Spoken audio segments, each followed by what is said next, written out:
రథసప్తమి వేడుకలను సూర్య జయంతి సందర్భంగా తిరుమలలో ఘనంగా నిర్వహిస్తున్నట్టు TTD board chairman B R Naidu తెలిపారు. ఈ మేరకు ఆయన బోర్డు మీటింగ్లో చర్చించిన అంశాలను, ఏర్పాట్ల వివరాలను వెల్లడించారు. ఈ నెల 4న తిరుమలలో ఉదయం నుంచి సాయంత్రం వరకు 7 వాహనాలపై మలయప్ప స్వామి విహరిస్తున్నట్లు చెప్పారు. రథసప్తమి రోజున 2 నుంచి 3 లక్షల మంది వరకు భక్తులు రావచ్చునని, దీనికి తగ్గట్టుగా ఏర్పాట్లు చేస్తున్నామన్నారు. రథసప్తమి సందర్భంగా పలు సేవలు, ప్రివిలైజేషన్ దర్శనాలు పూర్తిగా రద్దు చేశామని, అష్టాదళ పాద పద్మారాధన సేవ, కళ్యాణోత్సవం, ఊంజల్ సేవ తదితర సేవలను రద్దు చేసినట్లు చెప్పారు. 250 మంది పోలీసులు, 1000 మంది విజిలెన్స్తో కట్టుదిట్టమైన భద్రతా ఏర్పాట్లు చేసినట్లు తెలిపారు. ఇందులో ముఖ్యంగా ఫిబ్రవరి 4వ తారీఖున జరగబోయేటువంటి ఈ రథసప్తమి ఏదైతే ఉందో దాన్ని ఎలా కండక్ట్ చేయాలి, ఏంటి, గతంలో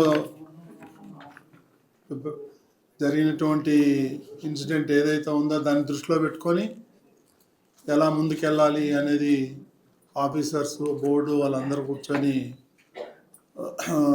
చర్చించడం జరిగింది. కాబట్టి అందులో కొన్ని ముఖ్యాంశాలు మీ దృష్టికి తీసుకోదలుచుకున్నాను. ప్రతి సంవత్సరం జరిగేటువంటి శుక్లపక్ష సప్తమి మార్పు జయంతి సందర్భంగా, సూర్య జయంతి సందర్భంగా తిరుమలలో రథసప్తమి ఘనంగా ఏర్పాట్లు చేస్తున్నాం. రథసప్తమి రోజున ఉదయం నుండి సాయంత్రం వరకు 7 వాహనాలపై మలయప్ప స్వామి వారు ఊరేగుతూ భక్తుల్ని ఆశీర్వదిస్తారు. రథసప్తమి రోజు దాదాపు 2 నుంచి 3 లక్షల మంది వచ్చే అవకాశం ఉంది. కాబట్టి దానికి తగ్గట్టుగా అన్ని ఏర్పాట్లు చేయటం జరుగుతూ ఉంది.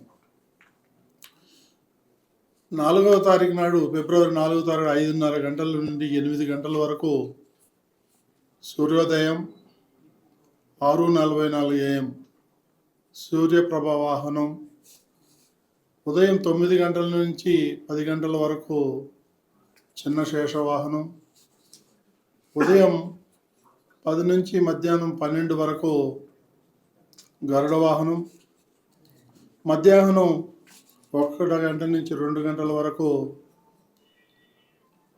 హనుమంత వాహనం, మధ్యాహ్నం 2 నుంచి 3 గంటల వరకు చక్రస్నానం, సాయంత్రం 4 నుండి 5 వరకు కల్పవృక్ష వాహనం, సాయంత్రం 6 నుండి 7 గంటల వరకు సర్వ ఉపాల వాహనం, రాత్రి 8 నుండి 9 గంటల వరకు చంద్రప్రభ వాహనం.